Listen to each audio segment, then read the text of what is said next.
Our beloved Boss Mike Cervera.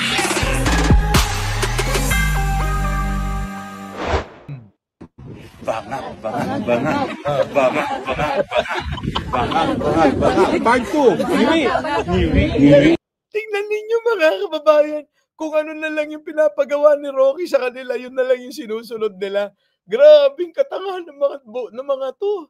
Itong mga kababayan nating OFW na nandiyan dyan, ang tatanga, no? Mga kababayan, ha? Kita mo kapag sinabing bangag, gaya rin sila, bangag. Puta. Uto-uto, mga kababayan. Uto-uto talaga. Hayop. Oh, yan. Paano naman ho? Paano naman ho ito papaboran si Digong? Belat. Sagutin mo ate. Ito si ate, magaling. Ate, sagutin mo nga.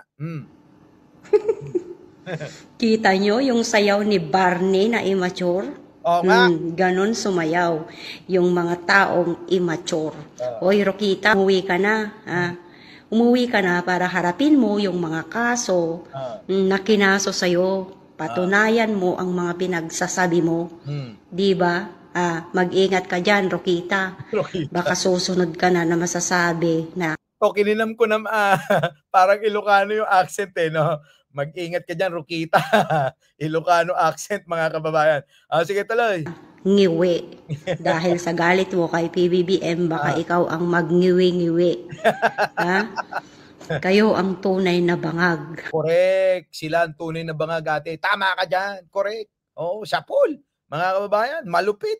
Yan, malupit, mga kababayan. So, eto, mga kababayan, pakibasa na lang ho ito dahil hindi ko makita. Ayan ho, ayan ibinasura ng International Criminal Court ang kanilang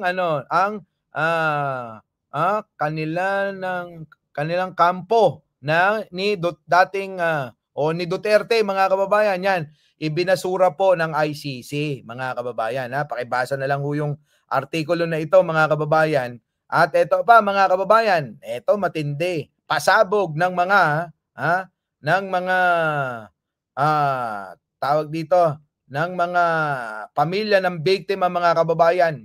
Nako, imbis ho, mga kababayan, na hayaan na ho dahil hindi naman ho napagbigyan ang kahilingan ng kampo ni Digong na limitahan yung mga ipapakitang mga pagkakakilanlan ng mga biktima at ng mga pamilya nitong mga dadalo nga diyan sa ICC.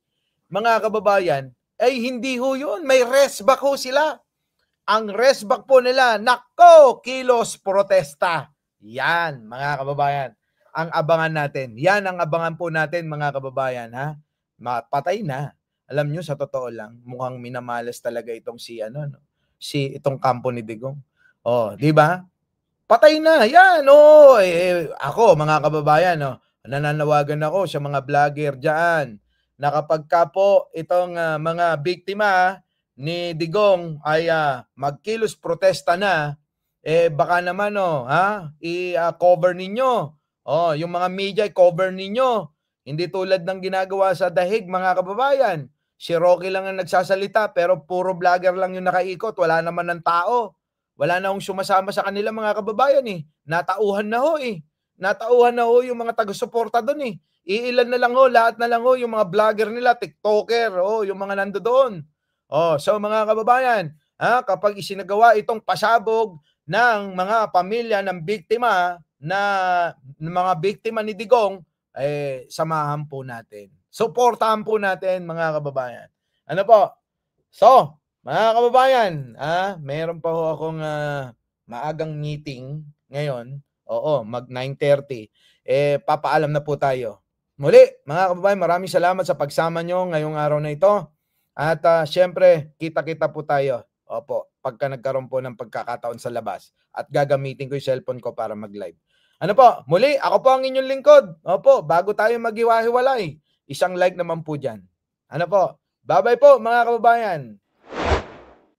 Our beloved Boss Mike Cervera.